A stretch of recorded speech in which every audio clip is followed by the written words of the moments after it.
What's up, guys? Magic Crafters tutorial here. Let's get right into it. I'm going to be posting the Nasties loot tutorial tomorrow as well, so at that point we're going to have every video available to you guys in a big old playlist. Now take a look at that thief right there. Beautiful little skip on that guy. So with him, you basically... he'll always run this way. There's no trick to that, but it's a matter of cutting this corner without letting go of this gem right here. Take a look at this gem to my right. If you cut the corner too hard, you're going to miss that gem, and that's going to end up losing you time on recovering it later when you come back around. So you have to try to grab this gem from like basically as far away as possible and still kind of catch this guy. Now, it's okay if you miss the flame charge on this guy. Let's play this in slow motion. Say I missed that flame charge, which happens a lot. It's okay because you'll be able to catch him. Imagine he kept running here. He would be like kind of going over to here and then to here. So I can definitely get into the right side of him and do another flame charge jump right there. So the recovery on him isn't too bad. If you do miss him after that, first of all, that's like the double whiff right there. But you can even still do a flame charge jump after he jumps up on the roof up here from, let me point it out. It should be right about this point right here. Say the guy's on the roof up there, you don't catch him because you're trash. You can actually flame charge jump facing towards the wall, standing right here, and it can still hit him from downstairs. So it's never over until the fat lady shits, as they say. Moving on here. Now, this is a cool little strat. We actually grab the box early with a flame. You totally don't have to hit him early like that, but it's a cool little way to optimize the collection after Cosmos here. And we're coming up. I'm going to do a little jump charge to the left here. This is a really great example of, you know, every dragon is going to spawn you from neutral. That is without, you know, any charging speed, from 0 speed. So if you need to grab a gem that's off to the left like this, it's in your best interest to do a little jump charge. So that way you're not accelerating from 0, but rather you get a quicker acceleration and a quicker turn by doing a slight jump charge, which is not what I did here, but it would be faster. Speaking of cool little optimizations, you can actually flame charge this box right here.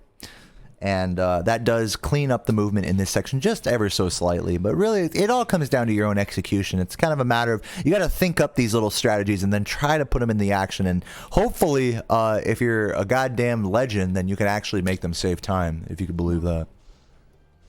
Now here we go with this flame chest right here, fan chest. I get a lot of questions about this fan chest. The main thing you need to know is that the fan from this chest, let me bring it back a little bit so you can see. It blows up and the fan flies off and hits this guy. But the thing you have to be careful of is with this particular fan chest, you have to flame a little bit more towards the left than to the right. If I stand exactly perpendicular, like standing right here and flame directly towards him, it'll actually go off and hit this chest because that'll be what's up in the air, as you can see there. So if I were to stand here and flame the chest that way towards him, it would hit the chest. So you got to aim kind of a little bit more on the right side, aiming left, not too far, obviously, because there's an enemy up here as well, but kind of more in this general direction. I was definitely a little bit spicy with this angle right here to the right, but generally you want to be aiming about this way, a little bit more left. And then you flame charge the box, and that fan is going to kill the green guy, thus lowering, as you can see, he's dying there, lowering the wall that he raised.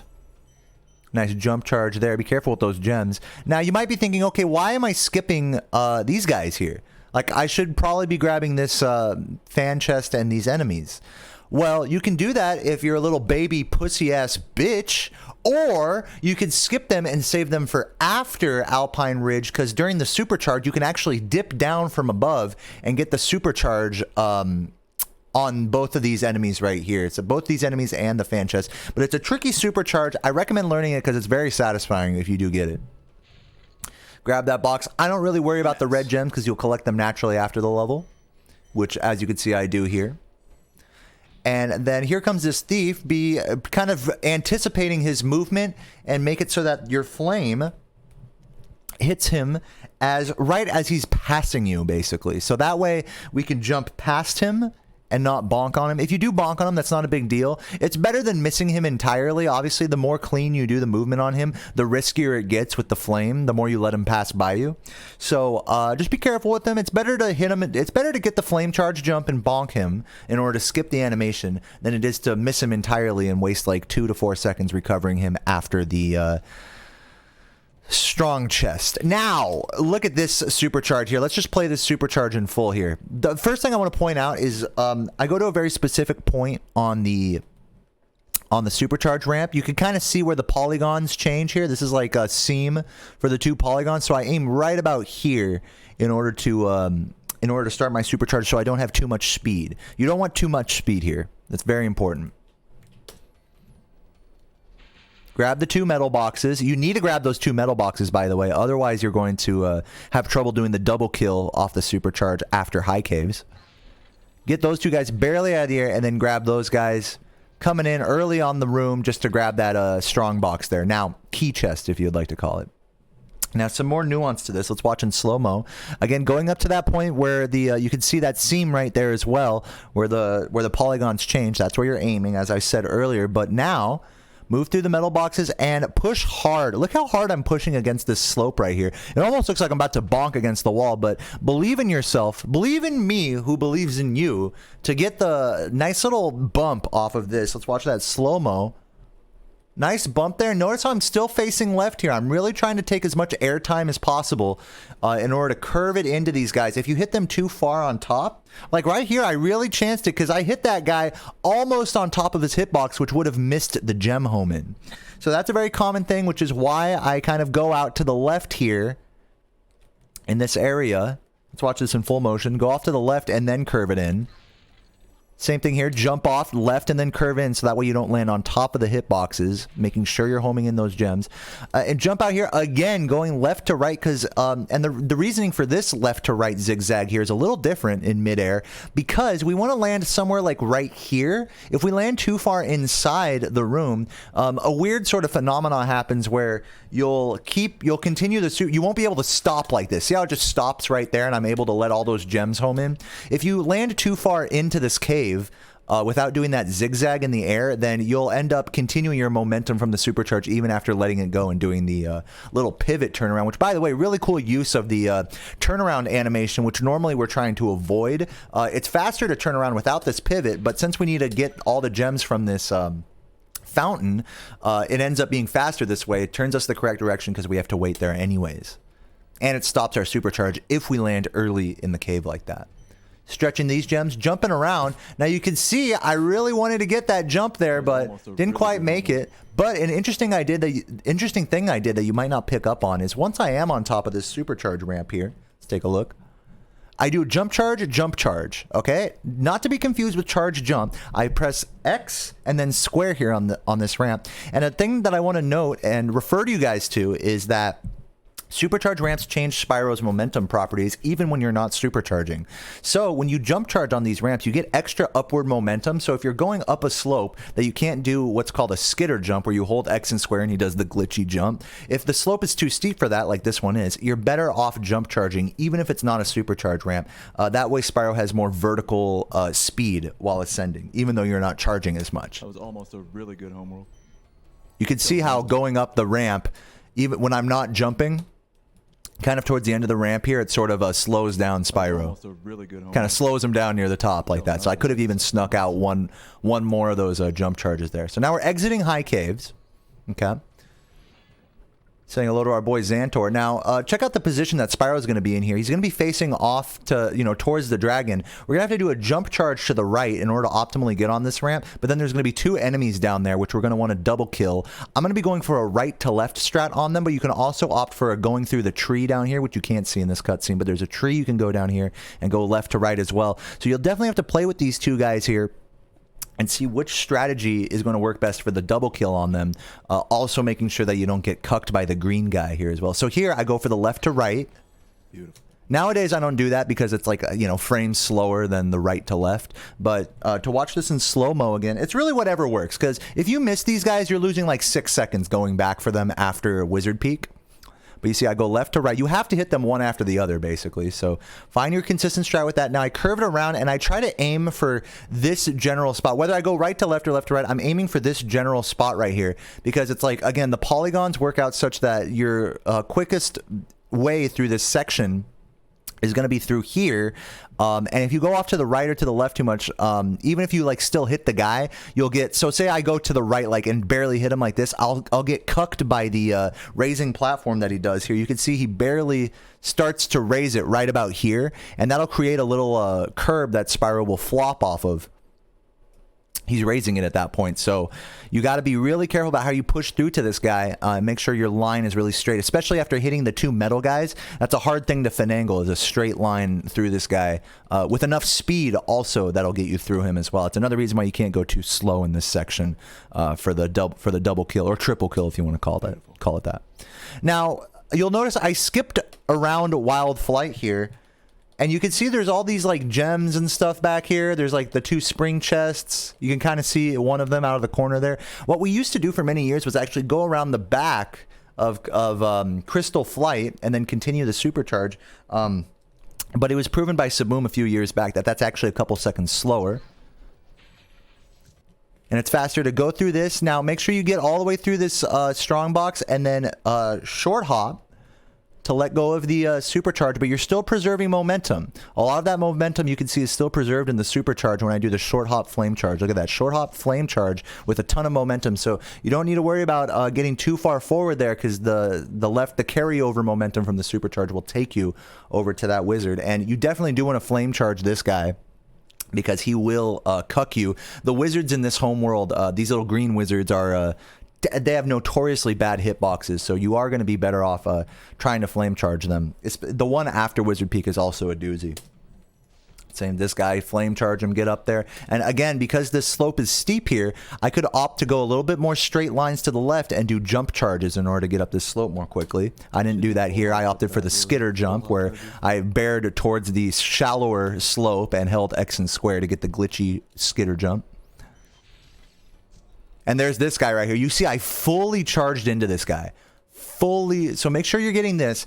Now, one thing I'll warn you, some of you newer players about is the tendency is you want to fade back really quickly when you go for this. So it's like you flame it, and you see how I'm kind of like fading my jump off to the side. If you fade back too quickly, you're going to miss the gem from this. You'll have to retry it again. And on top of that, you'll get hit by this lightning bolt, which has happened to me maybe hundreds of times, probably in my speedrunning career of this game. So make sure you fully get that 25 gem spring chest. And then fully, if you're going to not flame charge him, at least fully charge into him like this. Because look at this hitbox. It takes like a moment. Like look at this shit. So I'm like fully charging into it. Still doesn't hit him. Still doesn't hit. If I let go of charge at this point, I'm not getting his gem. Still not. Look at this. Look at this shit. It's still not hitting him.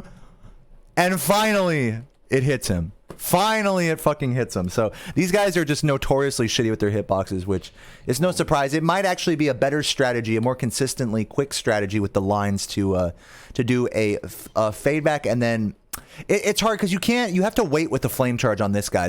As you can see, there's still the flame hitbox lingering, so it's still cooling down. So that's why I generally opt to charge into this guy. But if you want to take things slow, a flame charge is definitely understandable and advisable there as well. Boom. Flame charging that box. Be careful with this box. If you try to cut the movement too quick there, you will miss the flame charge on and then have to run all the way back up. I've done that before in runs. These two enemies you're going to pretty much kill naturally 100% of the time. This first guy always gets killed from the supercharge, so you don't even have to worry about him. But this guy, if you kill him... Now, remember, when you're exiting Crystal Flight, those two guys are going to respawn, but you don't need their gems. So you can optimize your movement to dodge those guys and take straighter lines. I see a lot of players forget about the fact that they already kill those guys before they come into this area, or before they exit Crystal Flight. Going for a double spring chest here and bringing it around. Come all the way around for that red gem right here. That red right here. That one is the real doozy about doing Boldar skip with 120%. As you can see here, I mess it up. So what I tried to do, to explain, I'll watch in slow motion, tried to go up here, fade back my jump, get the camera caught on the portal, but I actually end up getting the camera caught too well on the portal, and it ends up phasing through the collision of the portal. But you can see off to the right, there's Boldar, the dragon. And if I get the camera stuck correctly, Spyro will continue this little jump through the portal without triggering the level like you see here. Like this sort of like view is what you'd be seeing for a few more frames as he touches Boldar and thus triggers his cutscene before seeing the actual level load in like this. So that's what we're trying to do. We're trying to basically skip Boldar's cutscene by touching him through the portal, which I failed here. My fucking Boldar. And the key to that, again, is getting the camera stuck against the side of the portal. Check my input viewer. Even though I messed it up, I think I just basically... I did everything right here. I just got unlucky. Look at, I'm holding R2 here. This is something that a lot of players don't do, is use the L2 and R2 buttons in their general gameplay. This is a really good spot to use the shoulder buttons in order to get the camera stuck in order to get a more consistent execution on Boldar's skip. Right here. My fucking Boldar, bitch So I fucked it up, and so now I have to rescue Boldar, and this takes about 6-7 seconds lost. It happens. It happens. Baby want a bottle? Moving through, see, notice how I'm not killing those two guys. That's what I was talking about earlier. I saved a good like second or two there for nothing, you know, just because I had the awareness that I killed them already. Getting all that, and it allows for a pretty when you touch Boldar, it changes this platform cycle. If you have gotten Boldar skip, which I didn't hear, then this platform will be in its raised position coming down. So make sure you wait off to the side here for that platform to start coming down before you charge onto it. If you do happen to miss Boldar skip like I do, you can just charge jump right onto it, no problem. And I go straight into Blowhard here, but a lot of people, I think it's equally as fast, arguably maybe faster depending on execution if you go around, pardon me, if you go around the back first. Grab this gem, kill the two guys, and grab the other two gems as you come in. Either way is, in my mind, equal. It comes down to execution, which way is faster. It's a hard thing to time because it goes across across two levels. But if someone wants to time that, be my guest. A few people have tried timing it in the past. I think the consensus is that grabbing these guys first is just ever slightly faster. But again, really boils down to execution. Like I'm sure the way that I do it here is not how someone timed it, you know. But what do I know? I'm only the world record holder. I don't know anything. Anyways, let's keep moving here. And that's pretty much it. Tucko the Balloonist. I will say that doing it this way, saving the two guys for afterwards, is a little bit more tricky, and I'll explain why here. It's because when you come out of this portal, if you're just holding square, you can see I'm holding square up left here. You have to do it for just a moment. Look, you can barely see, I barely get that charge out, but don't fully hold it, because you want to do the jump charge in order to crank the turn harder without triggering the animation, obviously. That's why we do the jump charge. Then we sneak out this second green here while keeping the line straight enough to catch the flame charge on this guy and still dodging the lightning bolt on that guy. So, and again, these wizards, like I was mentioning earlier, terrible hitboxes, very easy to miss even when you clearly charge straight through them. So, if you want, at least if you're just thinking what's an easier, more consistent strat, I would definitely say kill these two guys before entering Blowhard. But just come up with what's best for you. You know, it's one of those things. It's all in the execution. It's all in what you find comfortable. And at this point, I find that strategy very comfortable. On that final note here, here's the dead wizard. Rest in peace to that guy. And that is it for the Magic Crafters tutorial. Guys, thanks for watching. Once again, we're going to have the loot tutorial out tomorrow. And at that point, we're going to have the full 120% tutorial playlist. If you're not watching this video in the playlist, check it out now. I'll have it linked in the description below. And yeah, I love you guys. I will catch you next time. Keep chugging and keep loving. I will see you guys then. Peace.